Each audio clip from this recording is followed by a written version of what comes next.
Shmuel comes home from school and his dad says to him, "What did you learn today, Shmuel?" And Shmuel says, "I learned that Moshe Rabbeinu took all the Jews out of Mitzrayim, out of Egypt." And his dad said, "Wow, did you learn anything else?"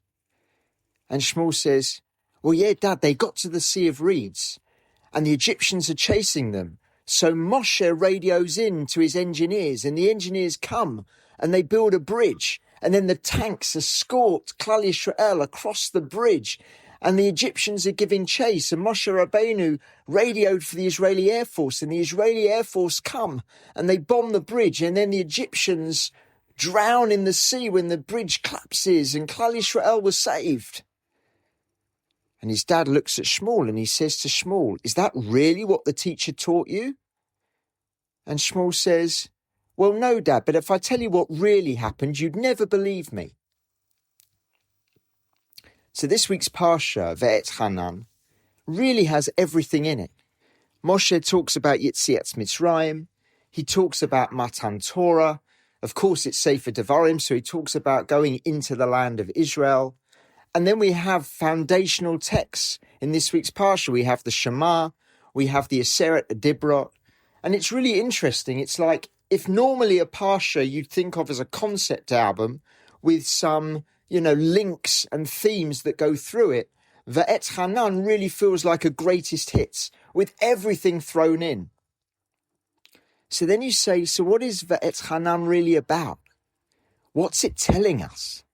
And of course, it always comes after Tisha B'Av. And I think that one of the things we have in this week's Parsha, in Va'etchanan, is we have the foundation of Judaism. We have what makes Judaism different from any other religion. And it's so important because when you think of other world religions, people will say, well, the great monotheistic religions are Judaism, Christianity, and Islam. And then if you want to talk about other great religions, you'll talk about Sikhism and Hinduism and Buddhism. And while that might be all the great world religions, to lump Judaism in with all the others is not right, because Judaism is unique. Judaism is completely different from any of the other religions. And it's important for Jewish people to understand that.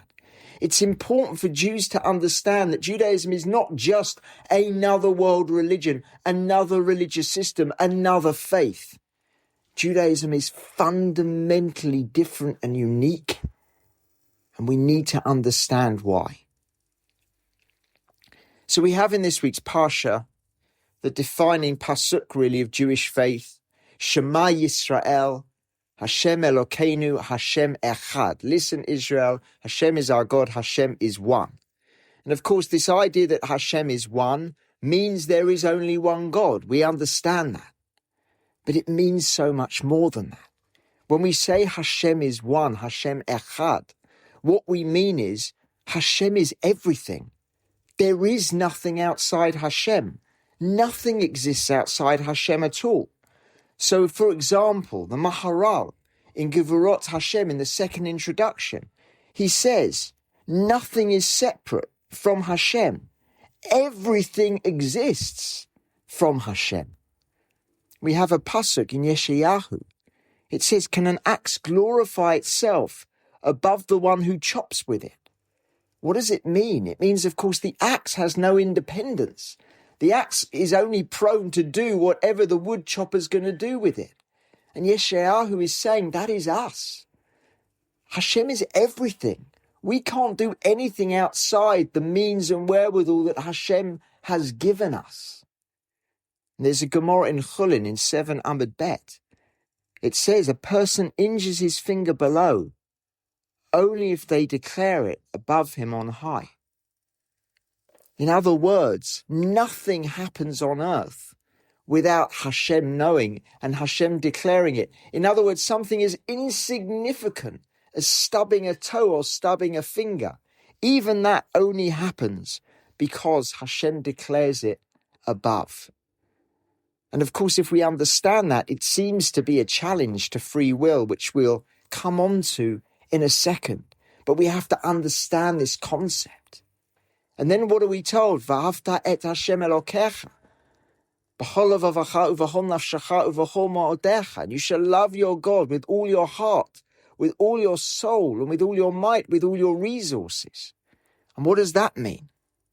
So there's a Gemara in Brachot, in 54 Amud Aleph, that wants to explain. When it says loving your God with all your heart, what does that mean? It means your Yetzer Hara, your evil inclination, and your Yetzer Tov, your good inclination. In other words, with every part of your being, your emotions, your desires, your ambitions, everything you feel, all of those things, you should love Hashem, your God, with everything you have spiritually and emotionally. That's what it means, both the good inclination and the bad inclination, the Yetzer Hara and Yetzer Tov. And then it says, with all your soul. And that means with your very life itself. In other words, you should be willing to give up your life for Hashem. And of course, there are times prescribed in Torah when we have to do that. And although they're exceptional, there's not many of those. Unfortunately, our rich history in Judaism has told us that there's been many, many times when Jews have had to die a Kiddush Hashem, give up their lives for Hashem. And then it says, with all your might, with all your resources. And the Gemara wants to explain that means with your money. In other words, everything that you have in your physical material possessions. And so we're supposed to love Hashem with all our heart, which is our emotions, our spirituality, our ambitions, our desires, the spiritual side of us. And then with our physicality, with our money, with the physical resources we have as well. All of that, everything that we give, our entire being, should be to love Hashem, because of course everything is from Hashem. Hashem is one. The Sfat Emet explains that your desires, your ambitions, your goals, all of those things come from Hashem. So then you say, well, if my thoughts, if my desires, if my goals, if my ambitions, if all of that comes from Hashem, then how do I have any free will? Because Hashem gave us free will. He gave us a human intellect. He gave us a Yetzer Hara and a Yetzer Tov, a good inclination and a bad inclination. And on that, Hashem retracts this idea of tzimtzum. He retracts to allow us to make those decisions. And so Hashem gives us our hopes, our dreams, our desires, our ambitions. But what we do with those feelings, what we do with those thoughts, that is up to us. How we filter those, that's our decision. And the Sfat Emet wants to explain to us that actually what we're supposed to do is return those back to source. Hashem gives us ambitions and desires, and we can elevate those and return them back to Hashem redeemed at a higher spiritual level. Of course, you say, how do we do that? And we do that through halacha. You see, people think of halacha as Jewish law as restrictive. It tells us you can't do this and you must do that and you can't do it this way and you have to do it that way. And people look at it and think, well, this is so restrictive. Why would somebody want to live their life through this system? But what halacha actually does is redeem us. It gives us the freedom to take these things and elevate them.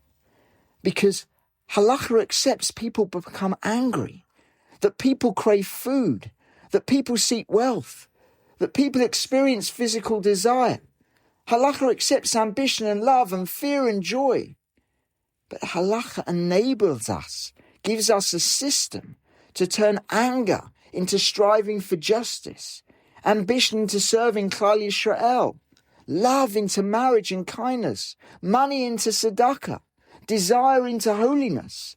That's what halacha does. It allows us to redeem these things and return them to Hashem, return them to source in an elevated way. But what does this mean? It means that Judaism is unique. Because every other system starts with the individual. You think of the American Constitution. The American Constitution starts with the individual. And nations and religious systems start with the individual, but not Judaism. Judaism starts with Hashem. Hashem is one. Hashem is everything. Hashem gives us our lives and our feelings and our desires and our emotions, but then we can take those through the intellect, the Yetzirah and the Yetzer Tov that Hashem has given us, and we can redeem them. But the starting point, the source in Judaism is Hashem. In this week's Parsha, Moshe talks about Matan Torah. And it's so important. Why does he bring that up? Because almost every other faith, every other religion, every other system starts with individuals or a small group of individuals, either one or a small group, and they have a revelation, they have a vision, they have an idea, and they then have to convince others that they're truth, that they're right, and then others follow. So, of course, in Christianity, it's Jesus and his disciples. In Islam, it's Muhammad. In Buddhism, it's Siddhartha Gautama, the Buddha. In Sikhism, it's Guru Nanak. In Hinduism, it's from teachings from many, many individuals that evolve over a long period of time. But not in Judaism. In Judaism, it starts with divine revelation. It doesn't start with an individual. It starts with Hashem. Every single Jew was at Har Sinai. Every single Jew heard at least the first two of the Aseret Adibrot. And that's why Moshe turns around and says, lest you forget the things that your eyes beheld, and lest you remove them from your heart, because you were there. You mustn't forget. You must keep it in your mind and in your heart, what you saw, what you heard, because you were there when Hashem spoke to the Jewish people. A national revelation. No other nation declares a national revelation in that way. And the Rambam says in his Mishnah Torah, in Yesodei Torah, in the foundations of Torah, he says, we don't believe in Moshe Rabbeinu because he produced signs and wonders. We don't believe in Moshe because he brought the plagues with his staff, or because when we got to the Red Sea, he split the sea with his staff, or when he hit the rock, the water came out. Because the Rambam says, for all the miraculous signs and wonders that Moshe brought, there are magicians, there are sorcerers. We don't go by that. That's not what validates Moshe. What validates Moshe is that every single Jew was at Har Sinai, and every single Jew witnessed Hashem speaking to Moshe Rabbeinu. They saw it, they heard it with their own eyes and ears. And that is why we believe in Moshe, not because of the signs and wonders that he brought. It's such an important point, because we were all there. The source and the starting point was Hashem. And then Moshe lays a challenge down in this week's Parsha for all generations, really for the entire world. Because what does Moshe say to the Jewish people? Has a people ever heard the voice of Hashem speaking from the midst of the fire, as you heard, and survived? What's Moshe Rabbeinu saying? Moshe Rabbeinu saying what makes Judaism special, what makes Judaism unique, and not like any other system and any other religion in the world, is that we have divine revelation. Every single Jew is at Har Sinai, and Moshe wants to say that's why Judaism is unique. And 3,500 years ago, he said it. And this is why we know the Torah is divine. Because how can a human being say that? How did Moshe not know that 500 years later, 1,000 years later, 2,000 years later, another nation was going to declare a divine revelation en masse that millions of people heard? But of course, 3,500 years later, no nation has ever declared it. And of course, Hashem knew that that would be the case. And so Moshe could say these things. What makes Judaism unique is our divine revelation that every Jew was there, and no other nation claims that, and they never will. That's what he says. He speaks into the future, into thousands of years in the future, which you can only do if it's divine. That's what makes Judaism special. And then Moshe goes on, because what does he say? Has any God miraculously come to take for himself a nation from amidst a nation? And then what does he say? With signs and with wonders, with war, with a strong hand, with an outstretched arm, with greatly awesome deeds. He says, as Hashem your God did, which you saw in Egypt before your eyes. In other words, again, everybody was there. And this is so important, because when do we get betrothed to Hashem? When is our Kedushin to Hashem? It's with Korban Pesach. And the very next day we come out of Egypt, Yetziat Mitzrayim. And who witnessed it? Every single Jew. Every single Jew was there when we gave Korban Pesach. Every single Jew was there when Hashem took us out of Egypt. This was lived experience. This wasn't one individual telling people what happened or a small group of people. This was every single Jew experienced it for themselves. And then when did we marry Hashem? When was the Nisuim? That was at Matan Torah. And who was there? Not Moshe. And then afterwards he tells all the Jewish people the revelation he has, and we had to believe him. Not Moshe and Aaron and a few of his trusted advisors. No. Every single Jew was at Matan Torah. Every single Jew experienced it. This is lived experience. And so the source for Judaism is Hashem. You know, in every other religion, the holy book comes from an individual or from a few people. You look at the New Testament, comes from Jesus' disciples, actually many, many, many years later. Muhammad writes the Quran, he comes in after he comes out of a cave. But with Judaism, the people didn't create Torah.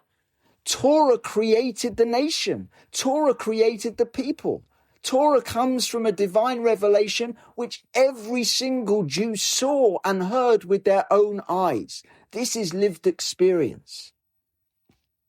Of course, then there's a challenge. If you have this lived experience, how do you preserve that memory? And Moshe says it many times in this week's Parsha. And of course, it's in our foundational text in Shema. You have to teach your children. That is our responsibility, because this is our heritage. This is shared memory.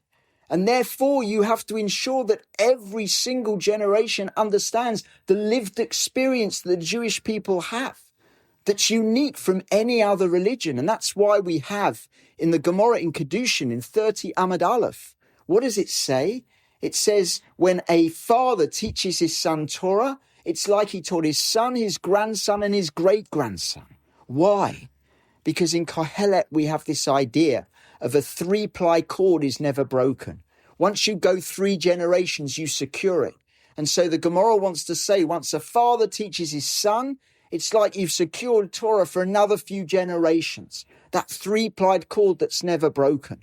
Because it's our responsibility. It's our children's right and heritage to know this lived experience that everybody experienced coming out of Egypt, that everybody experienced Matan Torah. And the Gemara goes on to say the most amazing thing. When a grandfather teaches its grandson, it's as if the grandson is learning from Har Sinai itself.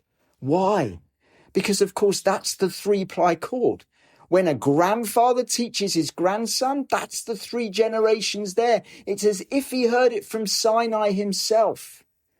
Of course, this is why Yaakov Avinu took Ephraim and Manasseh as part of the Shevatim. You say, why? Why didn't Yaakov just take his sons? Why does he need to take grandchildren, Ephraim and Manasseh, and make them part of the Shevatim as well? Because that's the three-ply cord. Because if Yaakov just takes his sons, you've only got 2 generations. When Yaakov takes Ephraim and Manasseh, Yosef's sons, then you've got Yaakov, the generation of his sons, and the next generation down, Ephraim and Manasseh, Yosef's sons. That's your three-ply cord. And so we have a duty as Jewish people to teach our children, every single one of us in this generation, to teach the next generation and the following generations, because this heritage to be a Jew, this lived experience that the Jewish people had, that no other nation, no other religion, no other system or philosophy claims. That's what makes Judaism unique. The source is Hashem. The beginning is Hashem. And then we have something else in this week's Parsha. When Moshe talks about the land of Israel, What does he say? He says, see, I've taught you chukim mishpatim, decrees and ordinances, just as Hashem, my God, commanded me, so that you should act accordingly in the midst of the land to which you come to possess it. In other words, Moshe is saying, I'm giving you these laws so you can keep them in Eretz Yisrael. And Rav Shimshon Raphael Hirsch wants to explain, this is unique, because how do nations form? People discover new worlds, new lands, and they settle those lands, and there might be war and there might be other things, but the people start to develop and culture starts to develop, often based on the terrain and the weather and other things. And ultimately, as these people grow and the culture grows, you need laws, and the laws come so they can govern the land, and a nation emerges. And nations are very much tied to the geographical borders they're in. So the Spanish are Spanish because of the borders of Spain, and the Germans are German because of the borders of Germany, and the French are French because of the borders of France. And normally what happens, if you look at history, is when people lose their territory from invasion or other things, those nations tend to disappear, because what made them cohesive as a nation is the geographical boundaries. They emerge from the land itself, not the Jewish people. The Jewish people are given the laws in the Midbar, in the desert. And it's because they have the laws, then Hashem gives us Eretz Yisrael, a land in order to keep the laws. In other words, the land doesn't define who the Jewish people are. The covenant defines who the Jewish people are. The Brit with Hashem, the Torah itself defines who the Jewish people are. Torah didn't emerge from Jewish history. Jewish history itself emerges from Torah. And so we're given Eretz Yisrael to keep the laws. And that's so important, because that is the only reason we're given Eretz Yisrael. And therefore, if we go into Eretz Yisrael and we don't build a society based on Torah, we don't keep Torah, we don't need the land. That's the only reason it's been given. And therefore, if we don't keep Torah, what happens? We get exiled from the land. And we always read Va'etchanan after Tisha B'Av. And of course, on Tisha B'Av, we commemorate the destruction of the first Beit HaMikdash and the second Beit HaMikdash, when we were exiled from the land because we weren't keeping Torah properly within the land. And therefore, whereas every other nation disappears when it loses its territory, the Jewish people for 2,000 years were scattered throughout the world, through the Middle East, through Africa, through Europe, in America. And yet we stayed the Jewish people, because what kept us together is not a land. It's a brit with Hashem, a covenant with Hashem and Torah. And so, like every other nation, the source of their nationhood is their land. The source of our nationhood is Hashem. It's Torah. And the land comes afterwards. And the land is only given to us to keep Torah in. And no other nation on earth is like that. It's unique to the Jewish people. And so Parsha Va'etchanan comes to teach us and remind us that Judaism is different. It's not that we believe in one God that makes us different. There are other faiths that believe that. It's not that we have mitzvot, commandments to keep. They are a bit different from other commands in other religions, but nevertheless, other religions have commandments, rules that they should keep. It's not that we have a holy land. Other religions and nations have holy places. The difference is deeper. It's that every civilization and religion begins with man or begins with land, begins with individuals. Judaism begins with Hashem. The individual themselves, their hopes, dreams and desires comes from this idea that Hashem is one, Hashem Echad. It starts with Hashem as the source, and then we can then take those, and using halacha we can channel them through our free will and Yetzer Hara and Yetzer Tov to redeem them, return them to source. But the starting point is Hashem. The nation begins with Hashem, not with human discovery, but divine revelation. It's lived experience. We marry Hashem at Matan Torah. which is a national revelation, and our engagement before that is with Korban Pesach and Yetziat Mitzrayim, both of which are lived experiences, both of which every single person in the nation was there. And it starts with Hashem. The land begins with Hashem.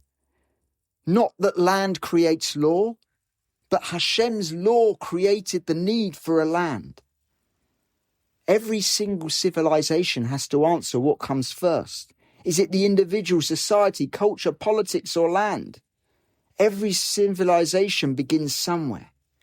But Judaism begins somewhere else. Judaism begins with Hashem.